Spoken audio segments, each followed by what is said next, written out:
Hey Ryan, how are you? Hey, how's it going? Yeah, really good, man. Ryan Weinstein from M&M. I was in your yard just the other day, man. It's great to have you on the show. Yeah, sorry I missed you, but glad to be here. Yeah, well, you had to choose your priorities, and I guess having two kids at the same time was probably a priority overseeing me messing around in your yard. Yeah, we'll get them in the scrapyard sooner than later. So you got to get them walking first, then they'll be on the crane in no time. Absolutely, man. Yeah, had a great tour of your yard, spent some time with the family, and when I was there, was really like, hold on, we need to tell a bit of the story. Your family's been through so much. Eminem just seems like has been on a great journey, and I posted about this even. What you guys are going to be doing in the future is just as exciting, if not more exciting, with the next generation. You and your sister getting into the business. So I thought we had to kind of jump in. So I said to the family, who's going to be on it? Who's going to represent Eminem? And they Yeah, I said, was well, the future. nominated, huh? And yeah, you were voluntold. Exactly. So here we are today, man. Ryan, tell us a little bit. I mean, obviously it's a family business, but tell us a bit about how you started, right? You started walking and then you were on the cranes, I'm guessing. But just walk us through how you got involved in metal recycling. Yeah, of course. Obviously, my parents started the business, so growing up around it all the time, every summer vacation, every weekend, you're in the snake pit shoveling cans. Very quickly find out what you do and don't want to do. Go off to college, go get a job, and then I started getting phone calls every day. Hey, when are you coming back? When are you coming back? And eventually, they pulled me into the business full time, and now it's been a decade, and time flies when you're having fun. So like I said, when it's a family business, you wear a lot of hats, you do everything, you see everything. So what I love about the scrap industry in our situation is you can be a buyer, you can sit in the office, and the minute you're done with that, you can get up, go in the yard, you can be a torch cutter, you can be on a crane, you can start being in operations. You have the best of both worlds. So it's never a dull moment in the scrapyard. Yeah, that's for sure. I mean, listeners can relate to this. Before we jumped onto this, you told me, just hold on, I'm handling dispatch at the moment. So, my phone could be going a bit wild and there could be drivers, etc. And I think anybody who's been in this industry knows how hard that is to manage dispatch for your drivers and take 45 minutes to just do like a podcast recording. Yeah, of course. One of my favorites, just this little side story, is helping this customer unload, and customers maybe coming with a chip on the shoulder every once in a while, and it's a big load, and he drove through 10 other scrap yards to come to us, and doesn't like how I'm unloading the truck with him. So he goes, oh, I want to talk to the manager. So yeah, no problem. So I go inside, I change my shirt, put on a hat, come back out. Hey, how can I help you? And his attitude changed really quickly, and now we're best of friends. Oh man, I love that. Look, I've heard many times people being like, "Can I speak to the manager?" And they're like, "Yeah, hold on 1 second. Yes, hi. How can I help you?" But I haven't heard them go in and, and actually get changed. I love it.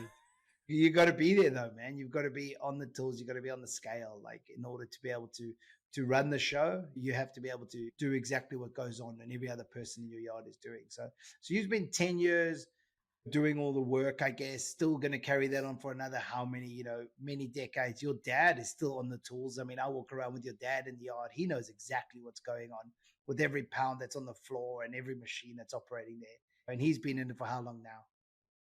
Oh yeah, his whole life. I mean, just this entity alone has been the last 4 decades. And he came to America in Wow. the '80s, started it with my mom, so just them two, and we've hit the ground running ever since. And he was in metal recycling in South Africa as well, right? Before he came over. Yep. And then came here. He started smelting aluminum, doing ingots. The old story: the market drops overnight, and all of a sudden, we're buying everything. So no more just aluminum. Now we're taking all aluminum, brass, copper, steel, and grew into the company we are today. And every company and every person's had their own setbacks and obstacles to get through, and I'm sure we've had our own fair share. But it's kind of that last man standing mentality, ambitious, make sure the nuclear war goes off, you're the cockroach that's left here, and you just keep coming back. Yeah, it's not how many times you get knocked down, it's how many times you get up, right? And That's and right. I've heard that saying so many times, but just the other day I was explaining it to my son, and I was kind of like, it just makes sense because if you get up every single time, you can't fail. Like literally, you're just on to the next project. You learn from the previous time you got knocked down, and you just keep getting up and be the cockroach at the end, right? Last man standing. I love it. It's awesome. What your day to day, I guess, is made up of a mixture of dispatch and everything else, right? What's it looking like now? Yeah, I try and like focus on sales as much as I can because you got to be reaching out to new customers, new leads. But it's all the customer experience as a whole. Waking up in the morning, 5 a.m., making sure all the drivers are out, coming into the yard, making sure everyone knows what they're doing, that we're all on the same game plan. Talking to everyone about what loads are coming in, what loads are coming out. Speaking to customers in the yard, making sure they're having experience, they're getting help, getting in, getting out, and really that's just the name of the game. Is it takes a village, so helping everyone be successful. That's how you have a successful company. I don't really care who did what or what happened. I'm more of a solutions based type of guy, so you got to be that positive driving force that's really pushing everyone all the time and it takes a lot of energy and effort to do it. But between me and my parents and my sister and my family and my wife does HR, and my brother helps out in the business. We're all pushing, so it takes everyone. Yeah, yeah, it's awesome. I love that. I love that village vibe though. It's awesome because everybody's, motivated to achieve the same goal. And that's so vital. If you go to the bigger corporates and you go to other companies where it's just a mishmash of different companies that have come together, it's so easy to just have misalignment. And it's like, Mm. well, what's your intention here? Right. Whereas at least with you guys, it's like we all have the same intention. Everybody's goal is to make M&M, take it to the next level. You don't have to ever worry about other people's intentions. Makes life Yeah, much of easier. course. And we have 50, 60 other families to feed that rely on us. So they gotta know that we're pushing in the right direction, and in turn they take ownership and they look out for the company, and you find that core group of people that's got everyone's best interest. And it takes a village, so everyone's got to pitch in and be on board, and you know we enjoy Yeah, it. So that's the number one thing. When in your decade of operating this business and I guess almost a life of kind of watching it all happen, can you think of like a trade where either on the buy side or the sell side, which has kind of been integral in molding the way you operate, and even if it's something your dad went through and he instills in you guys? yeah, I'll speak more to us trying to close maybe a customer or choosing equipment, just because I feel like as far as material what goes, you have a buyer for everything, right? You always have a home for stuff. But something that stood out to me fairly recently is we've put in a full blown shredder operation, and now we're starting to bolster the downstream. And we like to walk where we can run, and one thing at a time.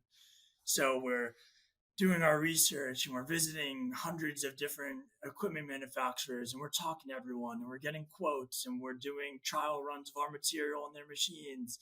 And this one equipment manufacturer, I just one day I get this nasty email. I've wasted all this time with you and spent all this energy with you, and you're not buying my product, and I'm never gonna work with you and help you and sell you. And I'm just thinking to myself, as someone in sales, I'm like, look, the scrap industry, I can't say it enough. You got to have some tough skin. You got to be able to take rejection. And we haven't even chosen the equipment yet. So he jumped ahead before we even said no. And I'm thinking to myself, like, A, this guy, whether his father worked with my father and his equipment's good, at least right now, I'll never buy equipment from him, first of all. And second of all, from my own sales perspective, it's like, how many customers have told me no, and I still put them on the calendar in a month to call them and shoot the shit and say hi and make sure everything's going well. And if anything changes, just keep me in mind. Like, you got to take your emotion out of it. So that's a recent example where now everything I'm going into, I'm saying like, even if they say no, even if they reject me, like forget about it. I might be mad, let it roll off my back, and I'm going to call you the next day. Don't worry. I'll call you in 2 weeks. I'll call you in a year. And Mm. like I said, we're not going anywhere. So eventually, someone's going to piss you off. You're going to have a bad experience. Give me a chance. I'll make sure you're happy. Probably not the best sales strategy that I've ever heard. Probably not Yeah. something that gets taught in college, to fight with the person you're trying to buy from. And hopefully that they'll just give in and say, oh, I didn't know you felt like that. Now that you're angry, let me buy from you. So yeah, not something I would expect everybody to follow, but a great story of what not to do. But I mean, there is a lot of no's, right? I mean, when we're out there buying, you're out there trying to find different industry accounts, and they've already got somebody servicing them. You get no's all the time. You've got to be thick-skinned. You've got to be able to just roll with the punches. Otherwise, yeah, you're not cut out for this game if you can't. Yeah, I mean, there's only 100 pennies in my dollar. So if it's price or if it's this or it's that, I can only offer you what I can offer you. And, if you decide to pull the trigger, we're going to make sure that we keep you and you can have a good experience and we're going to do what we say we're going to do. That's the only thing we can do. So everyone Hmm. else, good luck to you. There's enough good business out there. You said something. You said there's always buyers for my metal, right? There's always buyers for metal. There's an insatiable demand globally for recycled metal. That's not in question, right? But how do you choose who to sell it to, right? How do you make that choice? Because everybody wants it, right? No doubt. You're like every other metal recycler is getting thousands of phone calls every single week of different buyers from different parts of the world. Obviously, price can start a conversation, but at the end of the day, I'll take a penny or two less to have a proper relationship. If you've come to visit my yard, or I've met you at a trade show, or you pick up the phone when we call you, or we give you a few loads, and if there's any downgrades, we have a conversation before you just hit us. Like that's what we're really looking for because we know on both ends, not every load can be perfect. It's not, there's always things that come up. It's how you handle it and work through it. So it goes without saying, we obviously have to pay for the material. And we learned the hard way quickly, get stuff up front if it's going FAS or whatever it is. So, of course, money and price comes into everything, but it's about the real trick is the relationship. Are you picking up the phone? How have we met you? That type of thing. You can expect a lot of phone calls after this if you sell to people who phone you, because every buyer is now like, okay, we got Ryan, we'll get his number. And if anybody's wondering, Ryan's number is 5827. I'm just kidding. Go ahead and Yeah, call no, me. If I don't pick up, shoot me a text. it's funny because you threw in, oh, and they need to obviously pay us near the end. A lot of people are like, payment terms are really important. And anybody can offer you any price in the world. I can offer you $1 million a pound and just not pay you. So like a lot of the times, like, well, payment is obviously up there, number one. Let's flip it now. What about on the buying side? You spend a lot of the time on the road trying to buy material. What are you telling people to sell to you? Why should people be selling to you? And actually, that's door trade as well, right? So the retail Yep. trade as well as industry.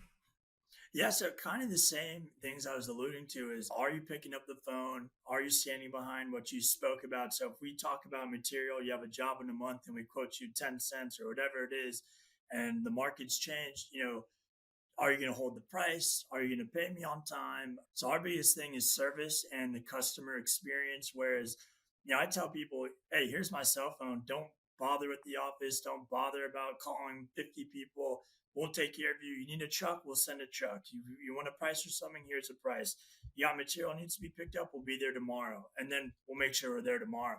So that's what I love being in a smaller company. I like to say that we're small enough where we can make pivots and be flexible and take care of things, but big enough where we can also handle everything that we say we can. It's really just doing what you say you're going to do. And if we double click on that a little bit, you guys have just lately started doing a lot of social media work. We've seen you on LinkedIn, etc. How much marketing do you do? Do you have people on the road that are going out and visiting? I'm sure you're obviously one of those people, but do you have others? Are you paying higher prices for the door trade to come in? What are you tactically doing? Yeah, so it's funny, the crossroads of old school and new school and working with my parents and changing new things. So when you first come into an industry or business, maybe before you even learn things, they always seem to want to change everything before they learn, or hey, we should be doing this before they see how it's done. So um, the last, I want to say 4 decades, we've just been heads down, under the radar, word of mouth. We'll grow organically. We have a sign on the side of the road. You see us drive in, then you have a good experience. You tell your buddy, not in social media. We're not putting ourselves out there. Now, recently, since my sister's come in and we weren't doing marketing, and in this day and age, you have to or you can. It's a big avenue to go down if you do want to bolster sales that way. So we're just starting to get our feet wet there, and it's great. There's the meeting of two minds of we're still going to put our head down and be under the radar and keep quiet, but we're also going to be posting over here on, hey, we had a good month, we had a bad month. Come to Georgia, come to Atlanta, see what we're doing. So M&M Recycling here in Atlanta is a place to be. Yeah, look, I've seen it and it's really good. I think Saren's an absolute legend. I think what she started doing for the company has been brilliant. I think your future is extremely bright with the combination of you and her, as well as your other brother playing a small role. But just starting to get into the social media side of things, I can see is going to have a big effect on your business. You're going to find more buyers reaching out. You're going to find more people looking to sell to reputable companies, and you start to get seen as a reputable company. So, yeah, And I that's think good. we've seen What that do as you do? well, a good bit of traction. Oh, really? Mm. Awesome. So tell me more. Well, Sharon was featured in Recycling with Rima, and that's just because she started posting. And then they just have a conversation, and the more you put yourself out there, whether it's marketing or sales or even just walking around your own yard, the more things come back, kind of karma in a way. Yeah, absolutely. Talk me through how you're making some data driven decisions. So the next generation surely has to be looking at more data. What are you guys using at the moment, and how do you see that changing in the future? Yeah, of course. For me, everything's just volume of scrap, right? I mean, volume solves a lot of problems. Obviously, it's got to be the right pricing. It's got to make sense for your company and what you're trying to do at the time. But you have to know, what are your selling points at? What are your price points at? What are your margins that you can work on? When you have 1,000 customers at X and you have a big load come in, can you give them a few extra cents to keep the customer happy and get the material in? Well, you can only know that if you know where you're at. And then as far as like processing, it's the cost per ton, what are you shipping material out at? What is your freight costing? So you really have to have the big picture of everything to be able to make these decisions. The old adage I use with any dispatcher we have is, you have to be tracking your drivers all the time if you're going to change your how to make decisions, because when things change, which they do constantly, you're at a loss if you don't know what's going on. So, um, and the way we track that is we've put in Green Spark the past year or two. So we've gone in all of our software up to date as far as point of purchase. So we're tracking what all of our yards are buying, how much of what, where's the inventory, where's the material, how close are we to loads. Our dispatching and everything is digital. All our pre-trips, our drivers' routes, everyone's given a phone where they just download an app. I can be anywhere, do it from my hip. So we really are in the new age, and I think you have to embrace technology and really adapt if you're going to grow.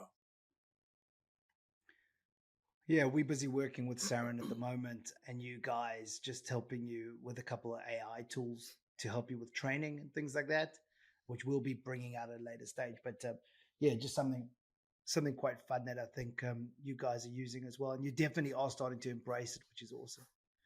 Now, I guess I like to ask how people manage key person risk, because if you lose your key people, it's quite a difficult operation to run because you've got to train new people, etc. And I know you guys are training a whole bunch of new people.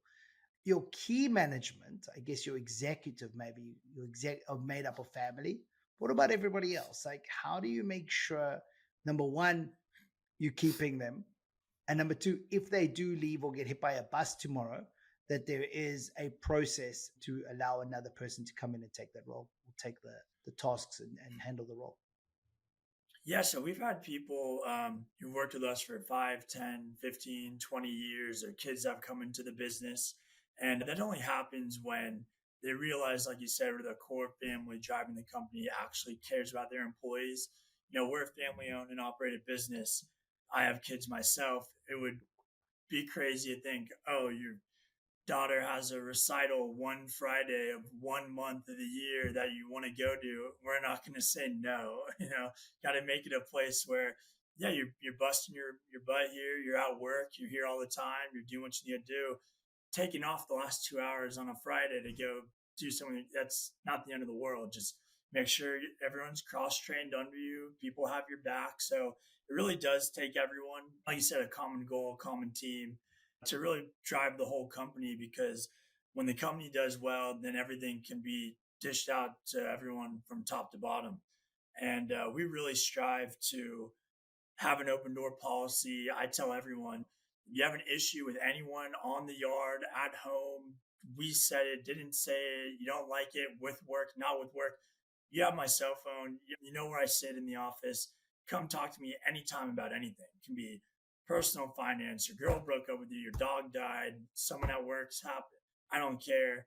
We'll work it out. You're at work more than you are at home. You're at work 90% of your life. Your work family's got to be people you enjoy being with, you want to go to war with. And if it's not, honestly, find a new company, because we don't want you here if you're not on board, if you don't have the work ethic, if you're not ready to go to battle, and at the same time enjoy and celebrate together afterwards as well. It's hard as a South African family because the work ethic in South Africa is intense. Like, you're expected to be there every minute of the day, and that's not just the working hours. Like, I remember, I worked crazy, crazy hours, and everybody in the metal recycling industry has. But in South Africa, it's kind of a little bit of a different operation, and at another level. So sometimes you have to push back against your dad at all.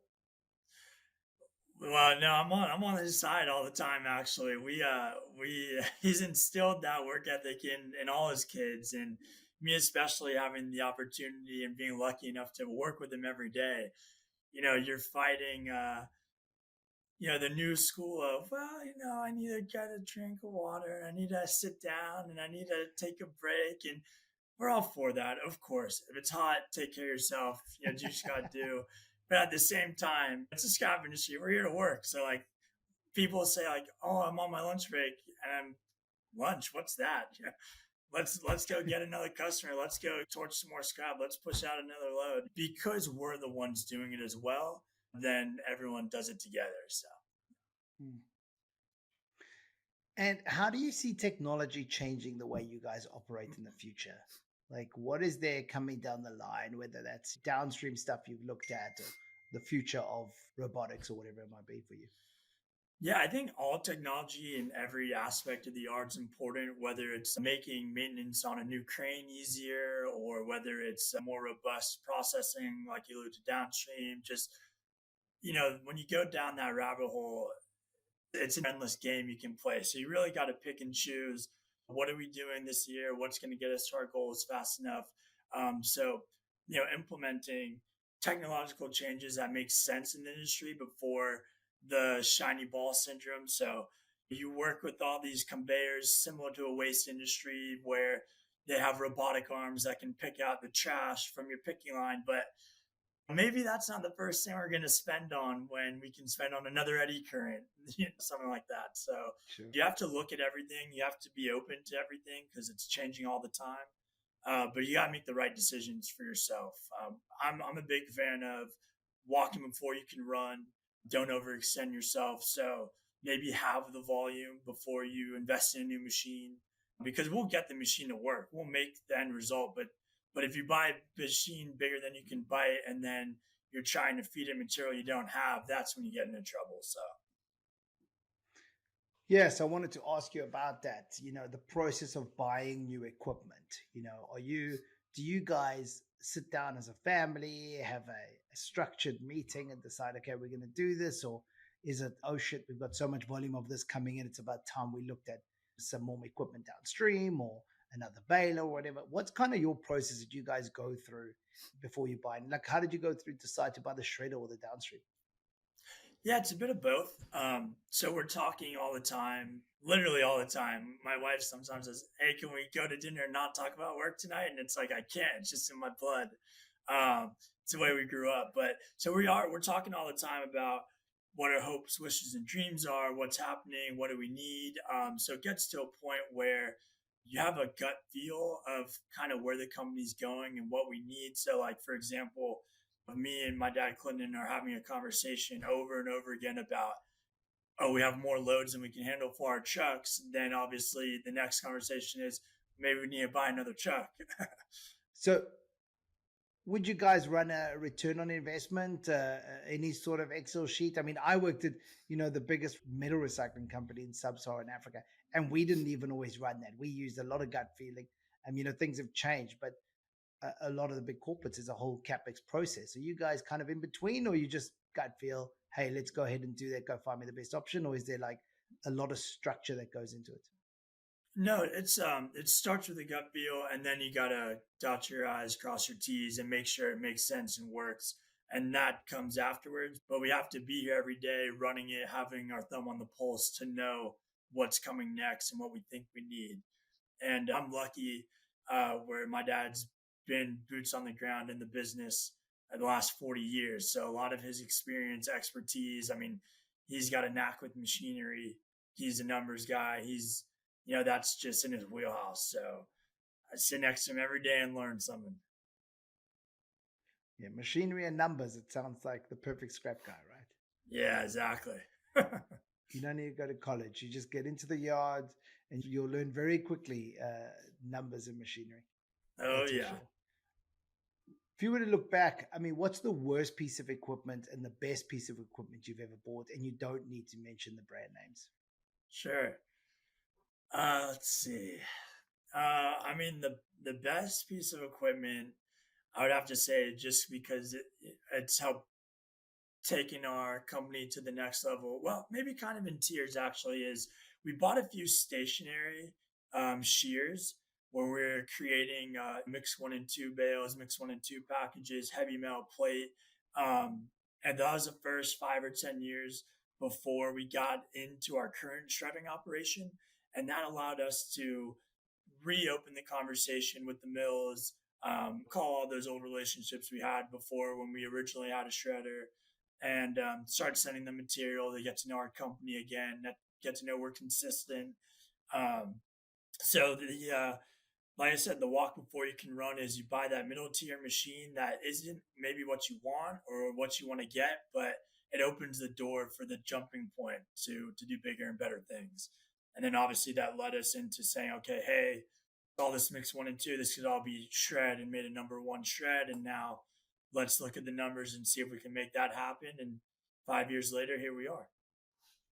So you're saying a mid-size static shear was the best thing you got, the best piece of equipment you bought? Yeah, and recent to date, but besides the current share, the brand we bought was the LaFort. Great Right. company, great service. They took care of us, and it's a very easy machine to operate. It did what it needed to do. You got a pusher ram and a blade, and that's all you got to take care of. Make sure you're greasing it. It's got hydraulic and fuel, and like I said, just start overloading it with material. Did they use that same sales strategy that worked so well, which was to fight with you at the time of sales in case you left? Yeah, exactly. When we were looking at all the machines that we wanted to buy, they got a little antsy. No, they're good. That's awesome. You told that story earlier, and I was just thinking about some bad sales stories or what happened with me. I was in New Zealand and we couldn't get environmental approval to put in a static shredder, right? So a fixed shredder. So we had to go with a mobile shredder. It wasn't my first choice, but unfortunately we did have to. I'd run many much larger shredders in South Africa and I knew what I wanted. And unfortunately I had to go with a mobile. So I reached out to a couple of them and I think there were only maybe two, maximum three that seemed any good. One I visited, which is a beautiful part of the world. I went to go visit them, and it seemed pretty good. So I reached out to one of the mobile shredders, which I wanted to speak to. And instead of replying to my email, they forwarded my email to one of the opposition in New Zealand who had just ordered one of their machines. And they actually told them that I was in the market to buy a mobile shredder. Now, at the time, I didn't have a mobile shredder. I didn't want it to get into the market that I was bringing another shredder into Auckland, New Zealand. And immediately they forwarded the mail onto like a whole bunch of other people to tell them all that I was in the market for a shredder. I found that absolutely insane. Like these guys could have sold 2 mobile shredders into Auckland within the space of like a month. And Auckland's not a big market. And instead they went and told their other client that I was looking for one. I didn't know how there was a sales strategy. I'm not sure how that strategy works. Obviously, needless to say, I didn't buy that shredder. That shredder, out of interest, is the same brand that you have, which is why I never got the one that you had. Not that I know which one would have been better, but yeah, very, very crazy sales tactics. Yeah, Yeah, we're well, learning a you lot on this call gotta about. you gotta know when to say no. If you So can't you think they handle were it, you just saying can't no say. to me? You think they were just saying no to me? They were Well, just like, maybe actually, no. I was just saying maybe you're gonna ask them for parts and they can't get anything to New Zealand, and then you think, oh, this is a terrible machine. They don't service me. I don't know. They just sold a machine into New Zealand. So if anything, having two would make things easier for them, I would think. But what do I know? I don't, those aren't the sales tactics I've used in my businesses before. No. Anyway, so they lost out on a sale and ruined my opportunity to go in more stealth. We still brought in a mobile shredder and took a lot of the market. So um, I wanted to ask you on Born Scrappy, I think you've probably watched maybe 1 or 2 of the episodes. Who would you like to see next on the show, whether it's an individual person or more roles that you'd like to see? Yeah, I'm gonna be honest. We keep our head down and we stick to ourselves. So I can't tell you anyone per se who would like to hear from, but I think you've done a great job of collecting a wide range of people from top to bottom. I've listened to a bunch of episodes. I've liked them all. Um, Anyone who really has something to offer, a little bit of experience or brand new, but can just tell their story and bring another perspective where, oh, I didn't think about this, or hey, that's a good point, or so you've done a really good job of curating some good podcast episodes. So keep them coming. Do you prefer the consumer side, the broker side, or the scrap side with the operators? For your podcast or for me personally, like in the day to day? For you to listen to, which one do you prefer? Um, Probably the scrap side.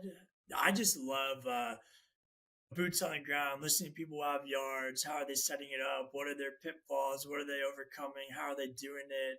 Because obviously, there's a lot of offshoots to our industries and everything in the scrap industry, but at the core, it's that person who has a yard or multiple yards and anything in between that are fighting that battle every day. Yeah, I hear you. Absolutely. Something you can relate to. Yeah. So before we head out, let's get to know Ryan a little bit better. So you should know what's coming now. But have you got a favorite TV series or movie? Uh, yeah. So I watch a lot of shows that I do. So I'm gonna give a few top movies here for you. We can go with Wayne's World, Rocky, really all the Rockies, um, Scarface, Gangs of New York, The Sandlot is a childhood classic. Wow. So there's a few good ones. If you haven't seen them, check them out. I mean, I think I've seen every single one of those. I think the one that sticks out for me would be the number one Wayne's World. So it kind of molded my childhood. And just yesterday, I was talking to somebody about Zoolander, and I said, there's so many quotes I use from the movie Zoolander, and I said them, as well as the movie Wayne's World, that is just like general language for me. It's just in my vocab on a daily basis. So Yeah, that's how you know you like the movie when you're quoting it all the time. Absolutely. What's your favorite place to visit? Um, Instead of a individual place, I just love really any adventure. I'm a big backpack, throw all your stuff in a case and go slumming it and meet people and try new foods and get up to no good and see what's out there in the world. So I've lived in Japan, I've been to Asia, China, Southeast Asia, all over Europe. My family's South African. We have family in Australia, so I've been lucky enough to go all over, and there's really nothing better than just the adventure, just the freedom of not knowing what's coming next. I think you need to get to the South Island of New Zealand. I think that'll be life changing for you. Yeah, that's on the Um, to-do list for sure. yeah, you've got 3 kids to look after at the moment, so good luck. Good luck with that. I'm gonna But strap them to my definitely back, and they're some. coming with. They're coming with. I love it, man. Amazing. New Zealand's the place for that. Absolutely. New Zealand's amazing. What's your favorite book? Um, the Gray Man series, if you're into like CIA thrillers, Oh, yeah. that's a good one. The Grey Man There's series. I don't know also it. The best there's also CIA kind of thriller kind of thing was I Am Pilgrim. Have you read I Am Pilgrim? no, no, I'll have to look that one up. Eh, if you like that genre, it's probably one of the best books ever written. Like it's Okay. it's absolutely phenomenal. It's written by a Hollywood screenwriter. So it's written like a movie. And when you read it, it's literally like you're watching a Hollywood blockbuster. It's No, unreal. that's great. Uh, last thing is, what's your favorite quote? Favorite quote. Let's see. I like you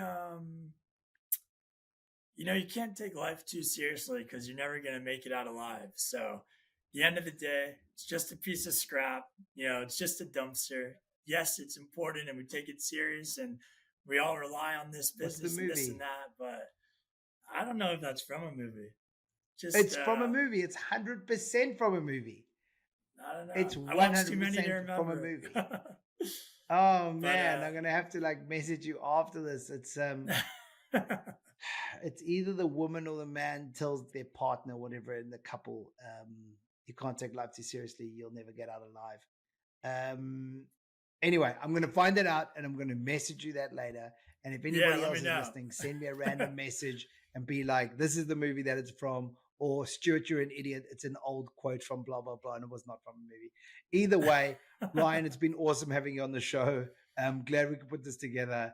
Looking forward to seeing you in person again soon, man. Yeah, I appreciate it. Thank you.